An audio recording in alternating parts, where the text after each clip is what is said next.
very rich when it comes to spiritual culture.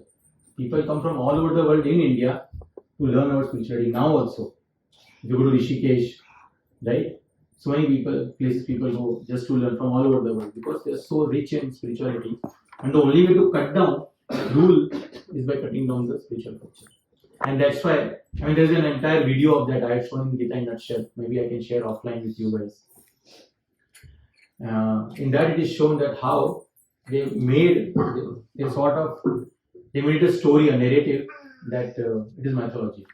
And slowly people started thinking like that. So they will still do the course, rituals, right? They will do the rituals, but the spirit has gone behind it.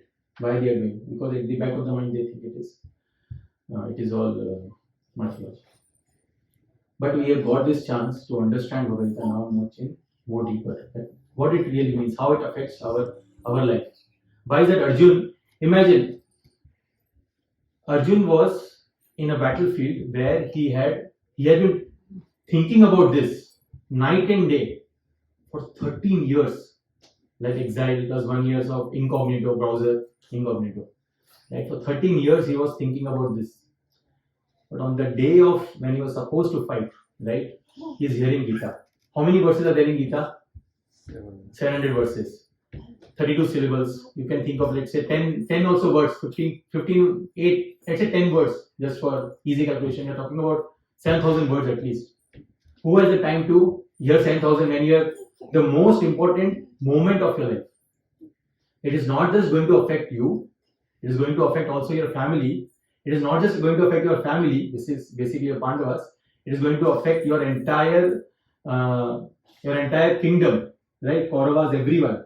Not just that, it will affect the entire nation. Not just that, it is going to affect even the future generations, future nation, right? Such an important step. But what did Arjuna did? He gave his attention to Krishna. I am ready to hear. Why? He felt this is something important. In fact, our second chapter, Bhagavad Gita, is over. The name of the second chapter is Contents of the Gita Summarized. What it means? Gita is summarized. Done. But after that, Arjuna said, no, I want to know more. Not N-O more, K-N-O-W, no more. No more. So he said, I want to know more. You tell me. And then the more questions are asked, and based on that, more answers are given. So, how many speakers are there in Bhagavad Gita? How many people have spoken in Bhagavad Gita? 4. Sanjay.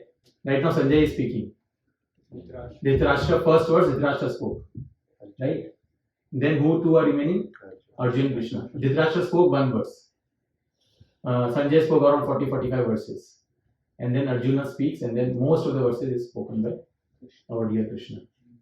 Right? But Arjuna is speaking. Krishna could have said, Vedaham samatitani vartmanani cha Arjuna, bhavishani cha bhutani, mam tu vedana kashyana. He would have said that, I know what you have questions. Don't worry, Arjuna. I will keep speaking. You just hear. Right? He could have said that. But the attention is reciprocal. Arjuna is giving his attention to Krishna. So Krishna is also giving his full attention to Arjuna. That you ask questions, no problem. I know what you might ask, but you ask questions. That is giving his full attention. Our scriptures is actually completely based on conversations. Conversation is very, very important. See, even in family life, see, husband can give how much ever thing. Husband can say, I will give this, I will give that, I will give. But wife will say, no, I need your attention. Similarly, wife will say, I will make whatever good thing like you like, right? But husband will say, no, I need your time, I need your attention. Time means not, okay, keep speaking. No. No focus on the mobile, only you, right? That's the attention, correct? So everything, relationship is based on conversation, correct? Relationship is based on conversation. Similarly, all the scriptures, if you see, Srimad Bhagavatam, if you see, Bhagavad Gita, if you see, it is all based on conversations. In fact, there is one section in Srimad Bhagavatam. Srimad Bhagavatam is, everybody knows Srimad Bhagavatam. Bhagavad Gita is spoken by Krishna. Srimad Bhagavatam is spoken about Krishna. There is a section in Srimad Bhagavatam in 7th canto. You know Bhagavad Sapta? We say that Bhagavad Sapta over here. There are different places Bhagavad Sapta happens. So there is a section of 7th canto which is talks about Prahlad Maharaj and Narsimha Chaturdashi is going to come. In that seventh canto, there is one episode where there are 7 conversations. Conversation within a conversation. 6 to 7 conversations. Conversation within, like deep learning. Conversation within a conversation, within a conversation, within a conversation. So, first higher conversation is between Suta Goswami and all the sages. They are discussing the conversation between Parikshit Maharaj and Shukadev Goswami. Parikshit Maharaj is discussing the conversation of Narad Muni.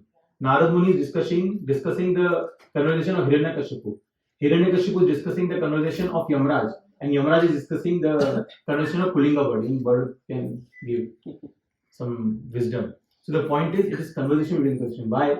Because conversation is very, very important. I mean, entire scriptures are based on conversation. Jiva Goswami is one of the great saints. He says that there are 3 kinds of conversation. Like how we have everything in three things. There are 3 modes: goodness, passion, and ignorance. We'll see that in future chapters. So he says even conversations can be done in 3 different modes. So he said that mode of ignorance conversation is where 2 parties are discussing, but both the parties are just trying to put other party down. You have seen this in relationship, husband wife. You will see this, right? The conversation is starting, but husband is trying to put the other wife down, and wife is trying to put the husband, right? That completely. Jiva Goswami scripture is saying it is mode of ignorance. It is known as vitanda. That mode of conversation. Better than that is mode of passion. In that, they are not trying to put other person down. They are trying to lift themselves up, like show off. They will try to say things, and this happens between usually during when one friend is talking to other friend. Sometimes, right? I had this. What do you have? It was my head. Sort of. I mean, those kind of things. Where you are trying to put yourself up. That is mode of passion. In Sanskrit, known as jalpa. Jalpa. And third type of conversation is mode of goodness conversation, where both the parties are trying to inspire each other through wisdom. Both the parties are trying to inspire each other. That is known as vada. Vada. Where both the parties are trying to inspire.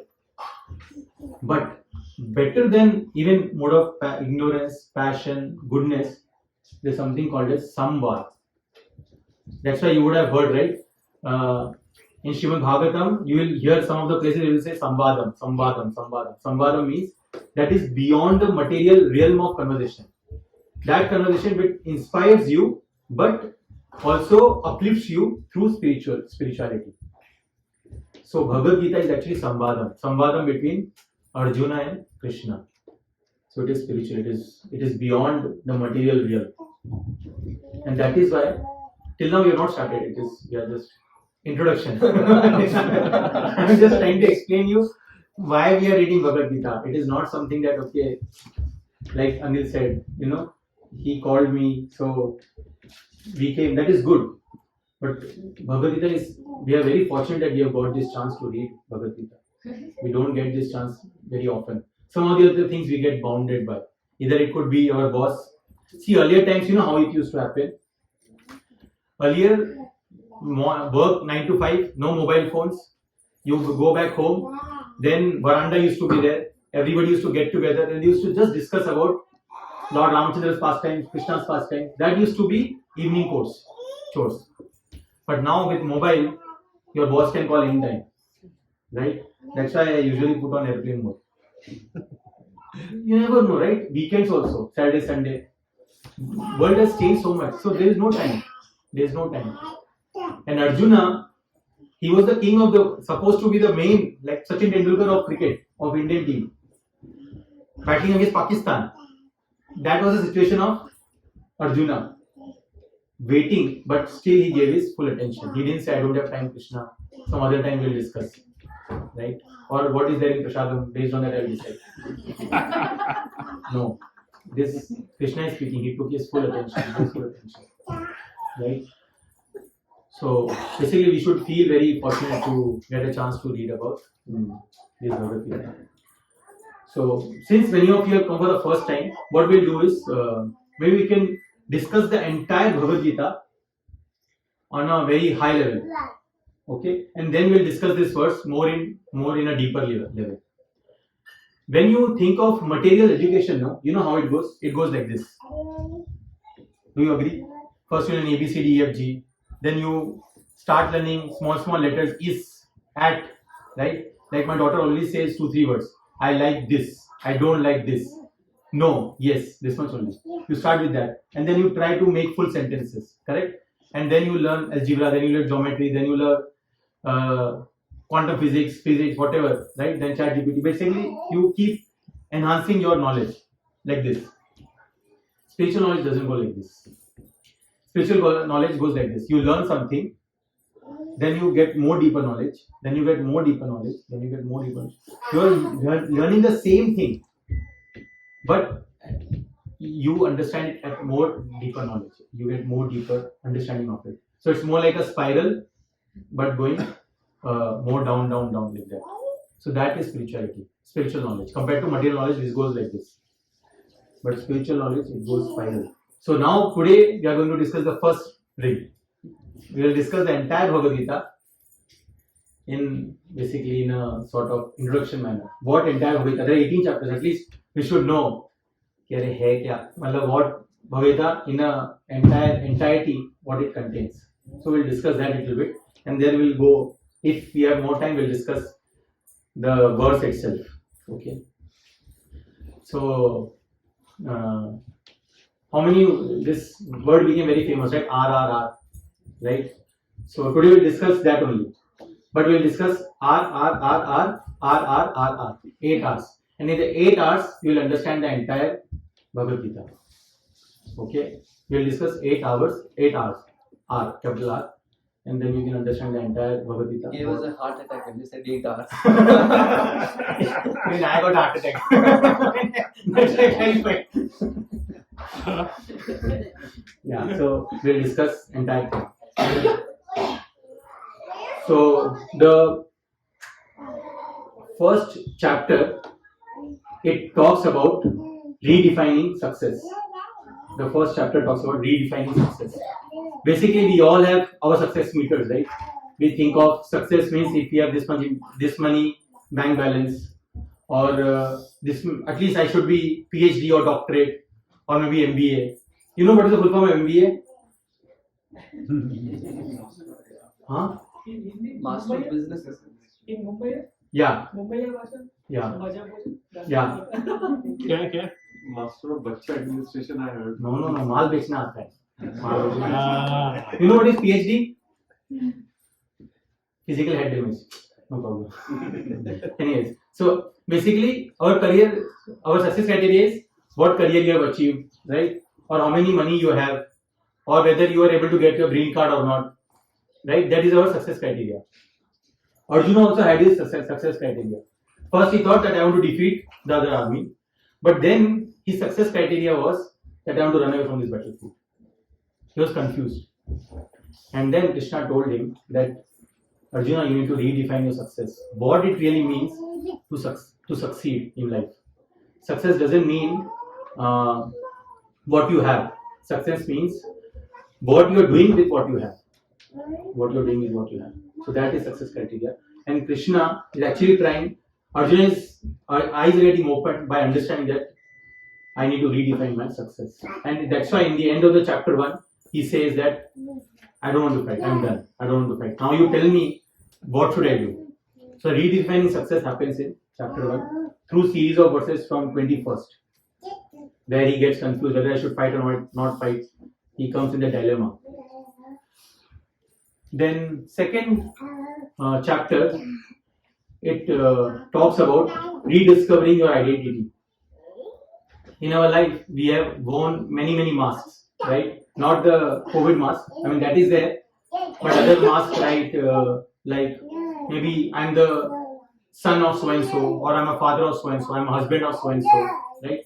Like this, we have worn different masks, right? I'm an engineer, or I work in so and so place, correct? So Arjuna also, that time, suddenly he was wearing mask of, I am the grandchild of Bhishma, I am so related to him. I am the student of Dronacharya. Duryodhana is my brother. right? So these kind of masks Arjuna started wearing, and Krishna said, "Wait, remove all these masks. You understand who you are. You need to rediscover your identity.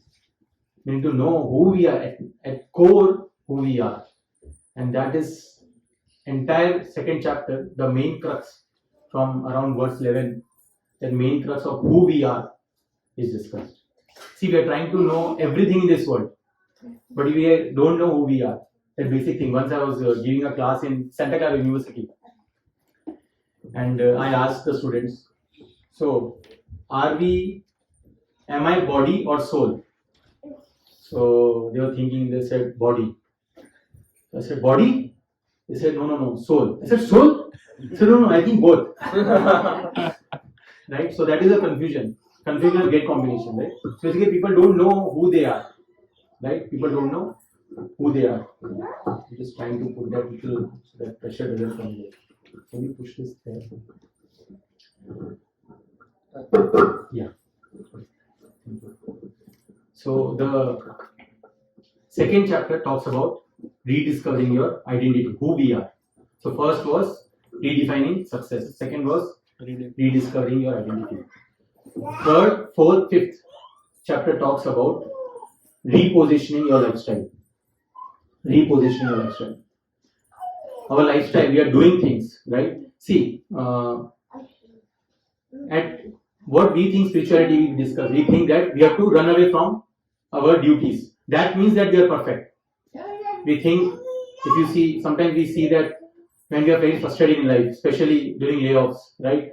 Like in one of my session, after the class, one devotee, one of the person, he was impacted. And obviously the classes usually are a little spiritual, philosophical. So he said, Prabhuji, what is the point of doing all this, working so hard? At the end, we are spirit soul. Right? We can experience, so there's no point of doing all this. Instead, I just do completely spiritual only. What is the point of doing all this, working hard? At the end, core of it, I'm spiritual. So, and then after 2 months, he got his job. Now he's not to be seen in the classes. Right? So we don't know what it really means to act in a spiritual way. What it really means, acting in Krishna consciousness. Third, fourth, fifth chapter, Krishna will explain what it means karma yoga. What does karma yoga mean? We know karma, but karma yoga means what? Entire third, fourth, fifth chapter is focused on that.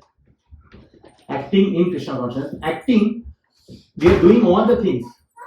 The beauty of Krishna consciousness, the beauty of Bhagavad Gita is not telling you to run away from your duties. Arjuna wanted to run away. Krishna said, no, wait, sit down. Here, I think your basics are not clear. He's saying you have to work, but work in such a way that you understand the higher purpose. So that third, fourth, fifth is focused on that. Repositioning our lifestyle. Sixth chapter talks about the most important, remolding the mind. There is a verse, it's called Markatasya Surapanam Madhye Vrishchika Damshanam Tanmadhye Bhuta Sancharo Yadva Tadva Bhavishyati. It says, Markat. You know what is Markat? Monkey. Correct. It says, imagine a monkey. Okay, now you imagine. Markatasya Surapana. Surapana means one who is drunk nicely. Okay. So monkey nicely drunk. So imagine now what that monkey will do. Already he's a monkey. Okay. And now he's drunk. Markatasya Surapana Madhye Vrishchika Damshanam. Now that monkey who has drunk nicely is also dunked by a scorpion. So first drunk and now dunked by a scorpion also. Tanmadhye Bhuta Sancharo. Now this guy who has drunk nicely, dunked by a scorpion, Tanmadhye Bhuta Sancharo Yadva Bhavishyati. Now is also being a ghost also entered into his body. Bhuta Sancharo. Now that person, imagine what it will do. And then the Niti Shastra says that this kind of monkey is our mind. Don't you think? Right? Like kids. My daughter also. Whenever I sit on Thursday class, 5 minutes, my time is wasted just to take her out of that seat where I am going to sit. She said, I also want to sit there only. And Yada Tubla Bhavishyati, keeps dancing here and there. Nature of the mind, that is our mind, right? And Krishna, it is saying, Chanchalami Mana Krishna, that our mind is very, very fickle. How many of you have not thought anything from last 40 minutes other than whatever I spoke? Right? Even I myself have thought many other things. Chanchalam hi Mana Krishna. Arjuna is saying this, Chanchalam Mana Krishna, that my mind is very chanchal. There was a song, a Bollywood song. It says, Mera man kyun tumhe chahe. I mean, his mind, he doesn't know why is he loving other person. That is the nature of mind. You don't know, right? So Krishna is saying you have to remold your mind. You have to refix the mind. How you can fix your mind in a proper way. So the entire 6th chapter is on that. And then 7, 8, 9. All those chapters talks about reawakening your love. Reawakening our love. We'll discuss that more in after summarization. We'll discuss it. Not that love. We'll discuss. There are other different higher loves also. So what it means, reawakening your love. That will be discussed in 7, 8, 9 through knowledge. Through spiritual knowledge, we can reawaken the dormant love. That will be discussed in 7, 8, 9 chapter. And then 10th, 11th and 12th chapter talks about reconnecting with the Lord. We all think that we go to temple, we do everything, but there is some disconnection with the Lord. We don't know how to even approach the Lord. Krishna in chapter 12, he is saying, do this. Arjuna is saying, no. Because some might say, this is too much for me. Okay, do this. This much, no? Okay, do this. Then someone will say, no, this is also lot. No. Okay, do this. No, this is also lot. Hai, itna kar le. Last one he says, like this, he gives 6, 7 steps. I mean, downward steps. Do this. No, at least do this much. So, reconnecting with the Lord by different ways. That is all covered in 10, 11, 12 chapter. And then 13th to 18th chapter, 17th chapter, it all talks about reconfiguring the energy. Energy, not this energy, complain boy energy. Energy is energy of the Lord. Lord of many energy. One of the energy is Prakriti, material nature. There are 5 topics that is discussed in Bhagavad Gita. Ishvara, Jiva, Prakriti. Prakriti is what? The material world. Kala. Kala is Samaya, Mahabharata, time. Right? And Karma. So 13 to 17, the topic is reconfiguring the energy. The energy that we are utilizing, right? We are using everything, right? We are using this mic, we are using this table, we are using this mat, we are using the money. How to have proper use of that? That is completely reconfiguring the energy of the Lord. That is completely discussed in 13 to 17. There only the 3 modes of nature is discussed. Nature means Prakriti, 3 modes, 3 gunas: goodness, passion, ignorance. Even the driving you do can be in 3 modes.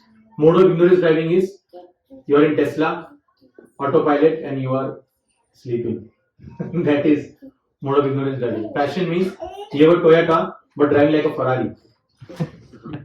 That is mode of passion. And goodness means you are focused and you are driving. So everything that you do, Krishna is saying that you can do in 3 modes, and we can see ourselves in which modes we come in. Happiness can be in 3 modes, eating can be in 3 modes, drinking can be in 3 modes, everything can be categorized into 3 modes. All those things, Prakriti, everything is discussed in 13 to 17. And then finally, 18th chapter, Krishna is saying, that Arjuna, you do what suits best, what you think is right, which is reviving the purpose. Reviving the purpose. You decide now what you should do in this battlefield. What is the real goal of your life? And then Arjuna acts like that. That's where the Gita ends. So you got an overview of what the 18 chapters are covering. Yeah. At least you can get a ballpark, understanding, high level understanding. What Sundar Prabhu, Sriyaswami Prabhu, they are doing is they are going more at a deeper level, going by verse. But I just thought we can discuss the overview once. So we'll just quickly revise. Okay, we'll see now. Remolding the mind. First we discussed was redefining the success. Correct? Second one was, that was chapter 1. Chapter 2 was identity. Rediscovering the identity. And then 3rd, 4th, 5th chapter, we discussed was repositioning, right? Repositioning our style. And then 6th chapter we discussed remolding our mind, right? And you can see in the chapters, then you will get an understanding. Oh, this is what is discussed. 7th, 8th, 9th is reawakening our love, our divine love. And then 10th, 11th, 12th discusses about reconnecting with the Lord. Right? There, Arjuna will ask that, tell me your opulence, that will help me to reconnect with you. He will say, show me your divine form, that will help me to reconnect with you. And give me the process by which I can reconnect with you. So all those things are mentioned in 10th, 11th, and 12th. And then 13 to 17 talks about reconfiguring the energy. The energy that we are using, how we should utilize it. How we should utilize it. And in 18th is finally Arjuna has to revive the purpose. Why is doing? Because that's where the classes start from, right? We discussed about we are doing, but why we are doing? Because that missing link, right? 18th chapter is more like a summarization again, but that missing link. Now Arjuna will say that I will do whatever you say. I'll do whatever you say. Reviving the purpose. Finally, we decide that what is the purpose of life, right? Not doing like that first and third guy. Only because second guy has not come, they both are wasting their time. Right? That should not be our situation. Okay. Any questions? Sorry, I will only speak. Any questions, any comments? Or we can go ahead. So, go ahead. What's your name? My name is Karthik. Karthik. Very nice. One of the most important month of the entire year is a Karthik month. Very nice. Yes, Karthik. Like you said, like it's all about question and answers, right? Even all the slokas, like even for questions, like there will be slokas or something like Yes, that. yes. Like if you see the first verse Okay. of the chapter, let me show you one more thing. Because you asked about the question. Most of the time we think that Bhagavad talks about violence. People think like that. Violence, he talks about all about violence only, right? Once I was doing book distribution and the guy said, I don't like Bhagavad Gita. Why? Because Arjuna, he wanted peace. And Krishna is trying to invoke the violence. Correct? Because at the end, Arjuna says, I will fight now. Correct? So one guy said that, no. Right? This is known as, the knowledge is not proper. We'll show what is the exact reason why Bhagavad Gita was spoken. Go to the first verse and last verse. Okay. So the first verse, it starts with Dhr. Dhritarashtra Vacha. Dhr. Right? And the last verse of the entire 18th chapter, if you see, the last letter, it is Ma. Dharma. The entire Bhagavad Gita, the reason for Krishna to speak was to actually explain Arjuna what is his real dharma. Real dharma. That is the whole reason of writing Bhagavad Gita or speaking Bhagavad Gita. And there are various levels of dharma. Dharma doesn't mean religion. That is one of the ways people put it. There are many reasons. There are many explanations of dharma, many meanings. So, apara dharma, paro dharma. Paro dharma is there. Paro means higher dharma, lower dharma. There is external duty, spiritual duty.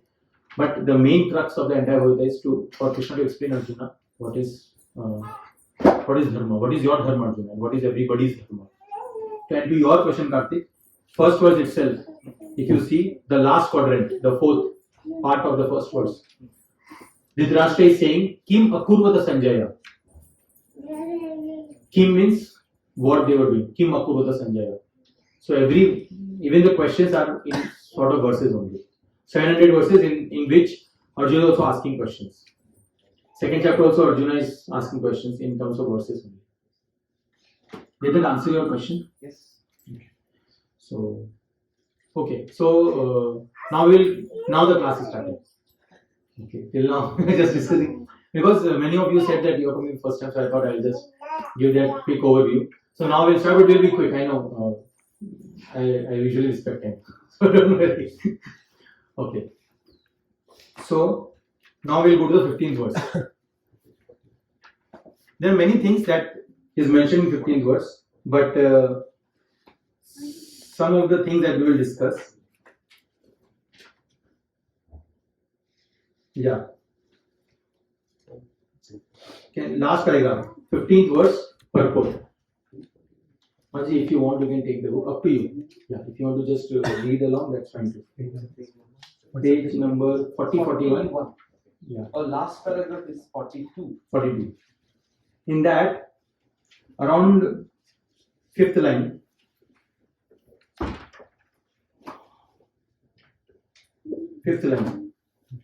So, in the fifth line, if you see, it's mentioned. So, the particular types of conscience, you can see. We'll read that again, that section, and then we'll discuss.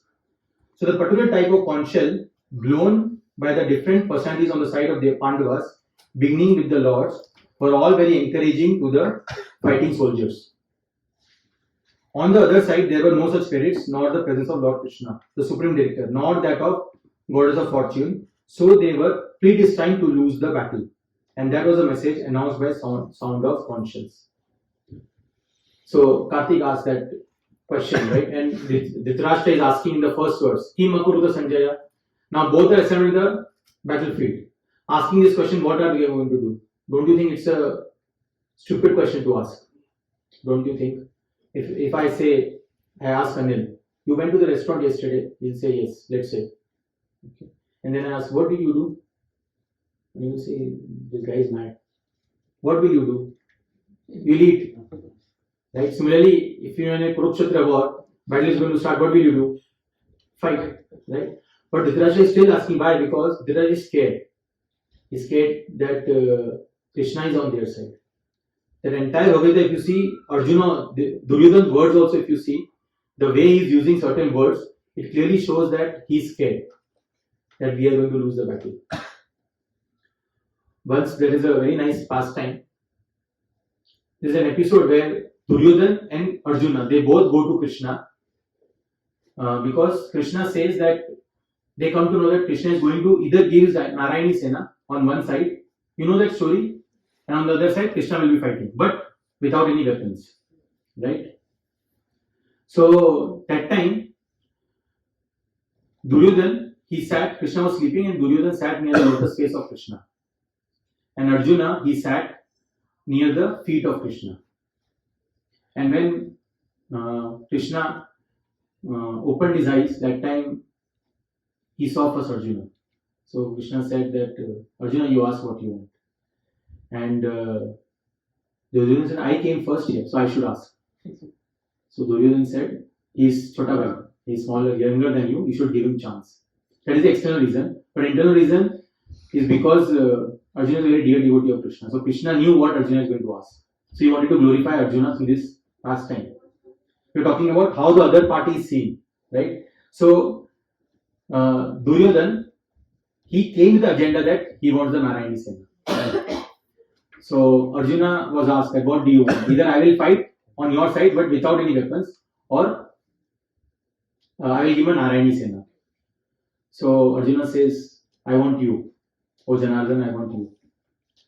And Duryodhana, on his face, he was showing, I wanted Krishna. But inside his heart, he was jumping that, Arey, Narayani Sena, I got it. Shakuni Mama will be very happy now. But outside, he was showing, Hare Krishna, I wanted you. So then Duryodhana left, and outside, he started doing cartwheels. He was so happy. And then Krishna tells to Arjuna, there is a Hindi poet, he gives a very nice description of the discussion now between Krishna and Arjuna. So Krishna, after seeing this entire episode, Krishna tells to Arjuna that it is in Hindi, I will translate in English also. He says to Arjuna, हार तेरी निश्चित है, तू रहेगा सदा उदास, माखन लेके हो गया, रह गया तेरी भी छास. He says, हार तेरी निश्चित है, that Arjuna, you are going to lose the battlefield. You are going to lose the battle. तू रहेगा सदा उदास. You will now, your entire life you will be sorrow because you are going to lose the battle. Right? माखन लेके हो गया. So butter is compared to Narayani Sena. Right? Narayani Sena of Krishna, imagine. Right? Narayani Sena of Krishna. So माखन लेके हो गया, रह गया तेरी छाछ. So he's comparing buttermilk. Chas means buttermilk to Krishna. So he's saying that Arjuna, you're going to lose the battle. Why? Because, and you'll be always be sad because of that. he took the Narayani Sena, he took the makan, he took the butter, and what you got is buttermilk. Buttermilk is what? There is curd and mixed with water, right? Very cheap comparatively, right? Like that, compared to butter. So Arjun is a great devotee. That's what we are seeing. Two sides. How Arjun is seeing the entire side and how Duryodhana is seeing that side. So Arjun is saying to Krishna that जीत मेरी निश्चित है, दास कभी ना बहु दास, माखन लेके क्या करूं जब माखन चोरे मेरे पास. Right? He says that जीत मेरी निश्चित है, that Krishna, battle I will only win. I will only win this battle. And because of that, because I will win the battle and I am your servant, das means servant. Servant, I will never be sad. What will I do of butter when butter thief is with me? Krishna known as butter thief. Okay? So this is the way how a devotee sees Krishna and how a person who is not in Krishna consciousness sees Krishna. They will see what Lakshmi I am getting. But devotee will see, if Lakshmipati is there with me, then anyways all glories, morality, opulence will be there anyways. But I want Lakshmipati. Right? I want Lakshmipati. Correct? So that's what the difference between. On the other side, there are no such credits. They are not able to appreciate when Krishna is blowing the. Now everybody is blowing the conscience because the war is about to start.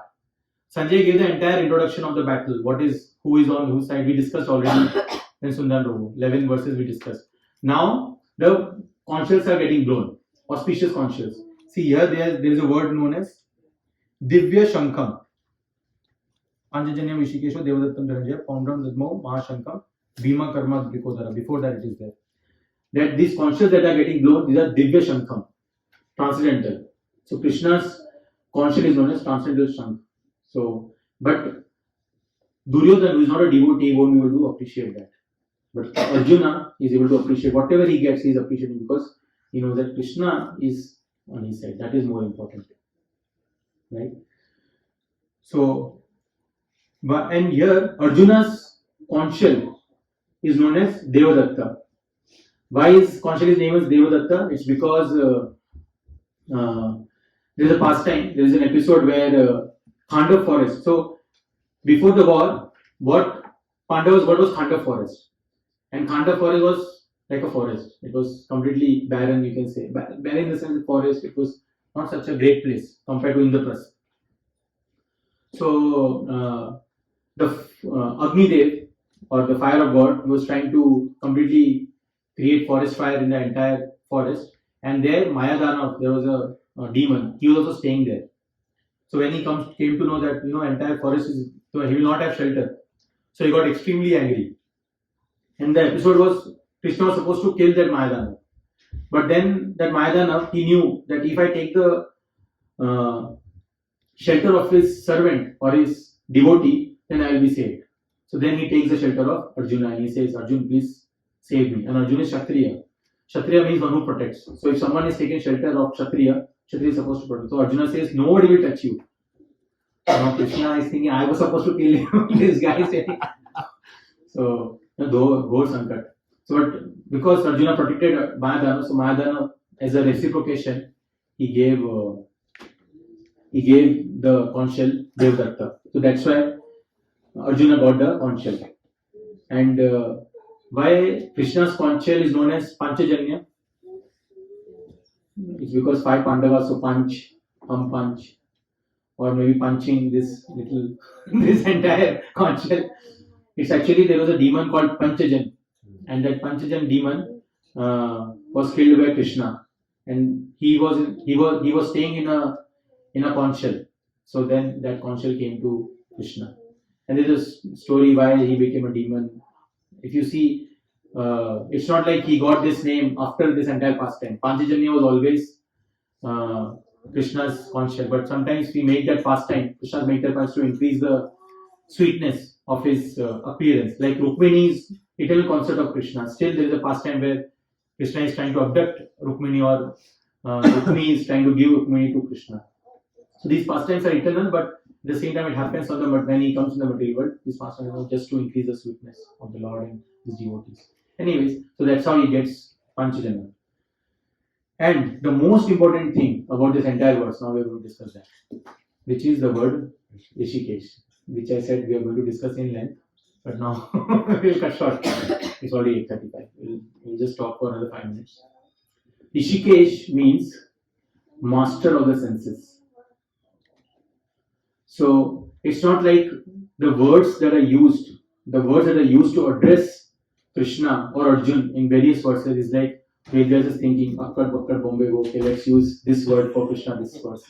In next verse, I will use some other words, and there should be some variety. It's not like that. Every verse is denoting something. There is some story behind it. So here, as soon as the conch shell is blown, now Arjuna's senses is going to get little sidetracked. Because he's going to say, Seneyor Ubhyor Madhye Ratham Sthapyam Chita. Oh Arjuna, oh Krishna, bring the chariot in the middle of the battlefield. I want to see both the sides. You see through your senses, right? Senses. And when your senses, as soon as he's going to see through his senses, going to see both the parties, he's going to get a little bewildered. That doubt, right? That word doubt that we discussed, acronym doubt, that these bewilderment, which will come in the future verses, he's going to get a little bewildered. So because of those, engaging his senses in a wrong way. So that is why the word Rishikesh is used, because indirectly, if we take shelter of Krishna, who is the master of the senses, then our sense also we can direct in a proper way. That is the whole idea behind it. And that's why Arjuna also, then he says to Krishna that you guide me, you tell me what should I do. He completely surrenders. Karpanna dosho kahata svabhava ichhamidam sammuda cheta. He says that Yash Tad he says that I am taking shelter. I am to become your disciple. You tell me what I am supposed to do. You tell me now, Krishna. So he's taking the humble position. This happens in the second chapter. But why is he taking? Because now he wants to surrender his senses. Because he understood that my senses are taking me here and there. But who can give me shelter is Rishikesh. One who is the master of the senses. Not just my own senses, of Krishna's own senses, but of each and every jiva. Krishna is the master of the senses. So if we take shelter of Krishna, who is the master of all the senses, then our senses also can be directed in the proper way. And that is the reason why Vedvyas now, the word Sanjay basically is using the word Rishikesh in this. And that is why it is mentioned here. It is referred to as living entities are part and parcel of him, and therefore the senses of living entities are also part and parcel of his senses. Right? And that's why the senses has to be controlled in a proper way. It's 8:35. Should I tell you one story? We'll end there. Is it okay? Perfect. Just one small story and then we can end. We're talking about engaging our senses. Right now, do you agree our senses are a little misdirected? Right? Here and there. Even in day-to-day activities also, right? If I tell you, read every day one verse of Bhagavad Gita, opening the book also, it takes a lot of, you need Arnold Schwarzenegger sort of strength to open Bhagavad Gita, right? Senses are so strong, they'll say, you can do some other thing, right? Senses are very strong. So, once there was a king, his name was Bhartahari. Have you heard this king's name, Bhartahari? Have you heard about Vikramaditya? So Vikramaditya's elder brother, Bhartahari. His name is Bhartahari. So Beta Pachisi, right? That we used to hear, right? Vikram. Yeah. So this Bhartahari, he was the king of Ujjain. Ujjain, MP, Madhya Pradesh. Any of you from Madhya Pradesh? Okay. Madhya Pradesh. So he was the king of Ujjain. He was a very pious king. And he had written 3 Shatakams. You know Shatakam? Shatakam means 100 verses. Shatakam, Shatak. Sachin Tendulkar Shatak maar diya. Right? We say, right? Shatak. Shatak means Shatakam. Shatakam means 100 verses. He wrote 3 Shatakams. First Shatakam he wrote is Niti Shatakam. Niti Shatakam means 100 verses of logic. Second he wrote Shringar Shatakam. 100 verses of beauty, Shringar, beauty. And third he wrote was Vairagya Shatakam. 100 verses of renunciation. 100 verses of renunciation. You want to know why he wrote certain times? So, because he was a great king, he knew the life hacks, what to do at certain situations. He was very great in logic, in niti, very pious king, very nice king. So he got inspired that I should write a book on it. I should write 100 verses explaining the niti, the logic. So then he wrote Niti Shatakam. He wrote the 100 verses and explaining niti, logic. But obviously because he was a king, he had a very beautiful wife. And he was very attracted to his wife. Very attracted.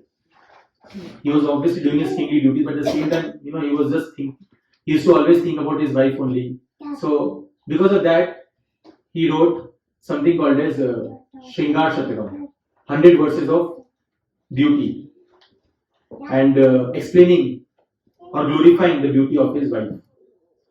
Your face is like this, your lotus face is like this. When you walk, your feet is not on the earth. It seems like it is just walking on the air, like this, like this. I mean, I'm not as great how he would bring, but you can understand how Bhartari would be saying. So he wrote 100 verses glorifying the beauty of his wife. And he got so attracted to his wife, and because he was such a great king, one sadhu, one saintly person came to him and he said that, Bhartari, because you are such a great personality, you are so nice, I want to gift you something. And he gave him a fruit. And king said, fruit?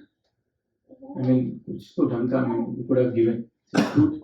He said, no, this is not an ordinary fruit. This fruit will give you immortality.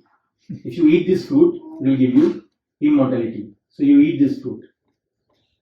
And then Bhartari thought that, he was thinking, what should I do of this fruit? So one of the things that in our life what happens is, if we love someone very much, then we are always scared of losing. So Bhartari had the same problem. He was thinking that my heart is actually not with me. I have given my heart to my wife. So if I die, it's okay. But if I see my wife dying before me, then it will be very great pain to me. So he said, I'll give this fruit to my wife as an expression of love. I love her very much.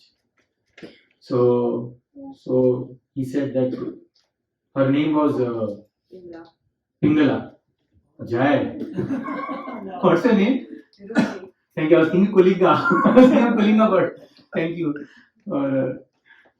Pingala. So she said, I'll give this. So he approached Pingala and said, I want to give you something. And Pingala was thinking, I asked diamond next. I'll get something.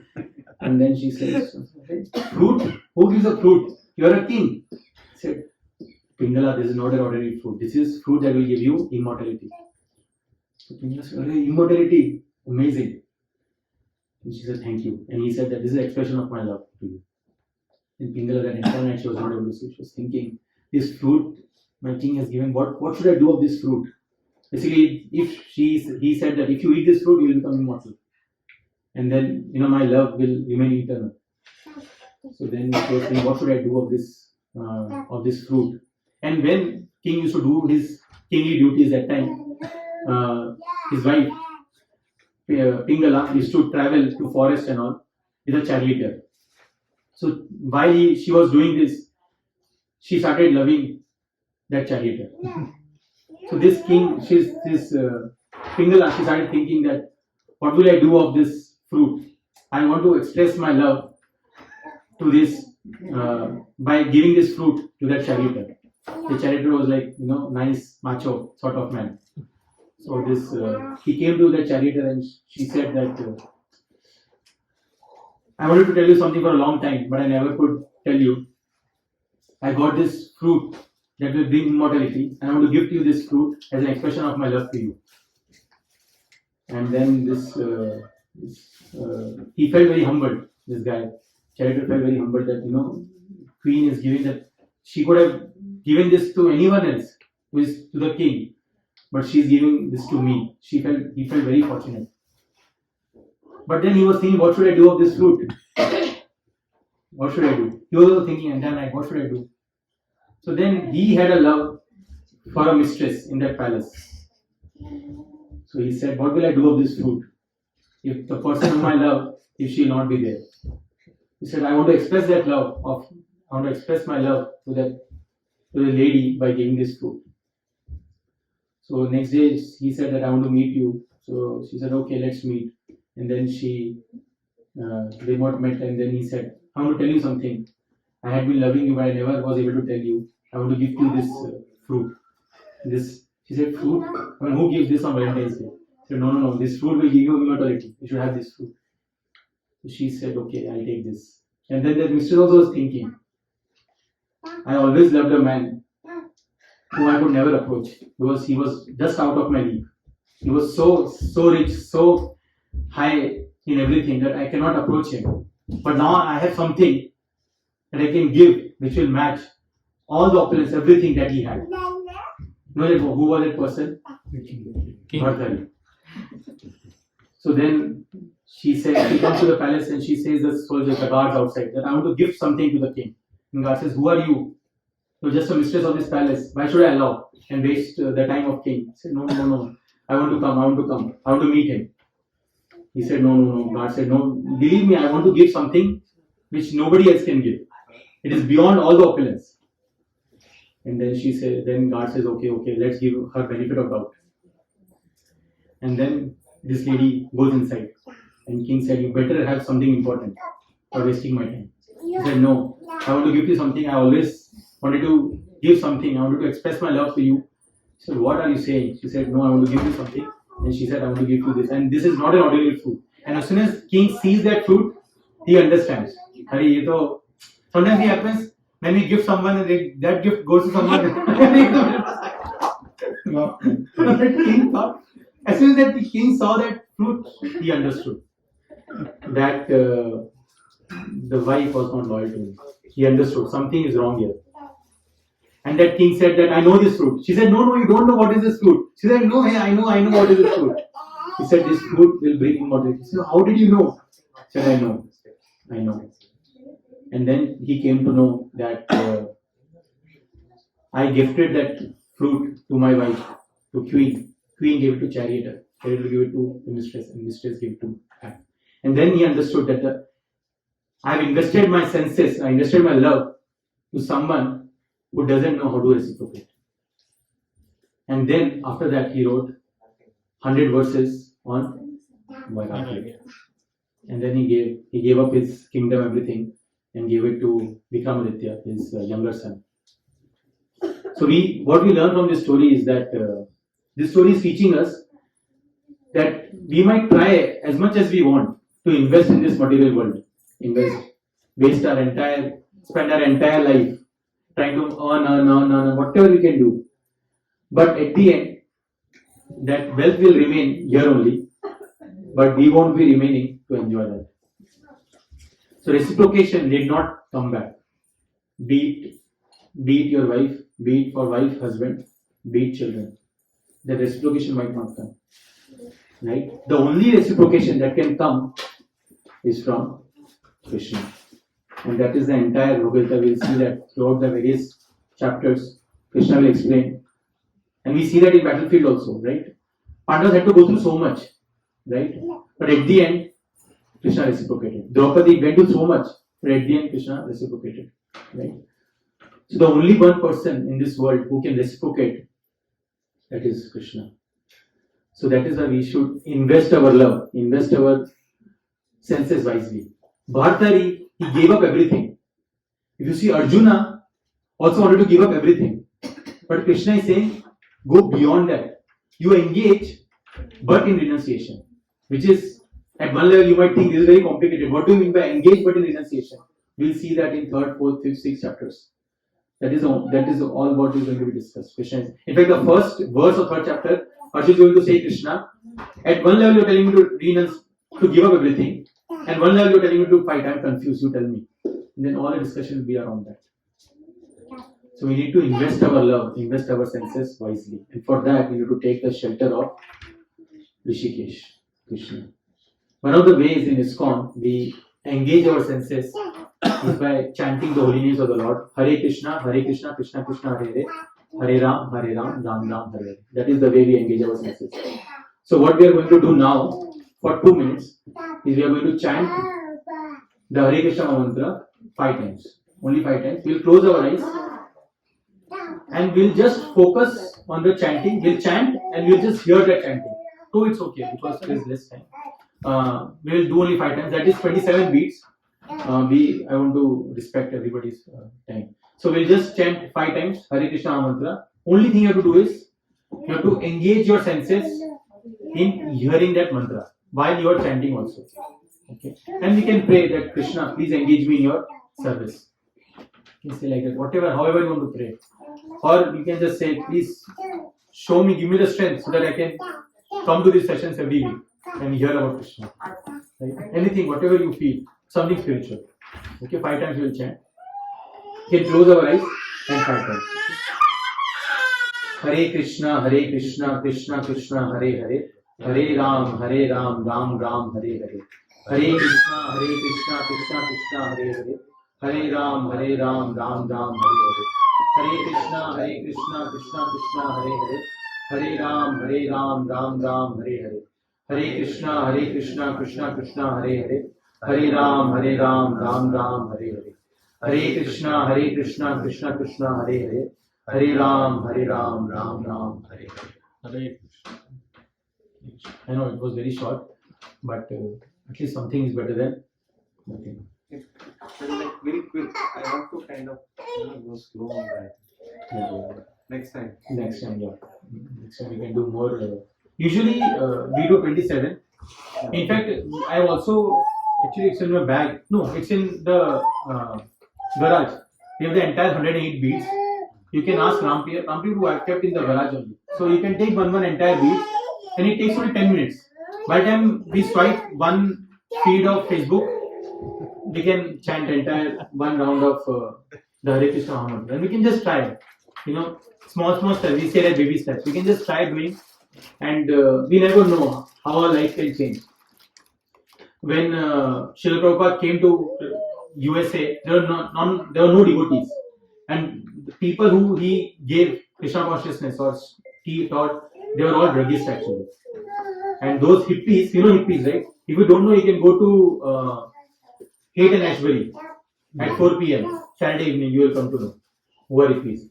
So he made those hippies happy, and later on they were just chanting and they were just dancing, and their life was blissful. So this chanting has a lot of potency. So these beads are there. You can take these beads, and at home you can just chant. Sure. So we will stop here. Thank you. Hare Krishna. Thank you. Thank you for patiently listening. Thank you. Now we will have. Thank you so much, dear Chaitanya Prabhu, coming all the way from San Jose and engaging us in Bhagavad Gita deep dive and also overview. Thank you so much with so many analogies. We also look forward to having you many more times here. I'm like a joker.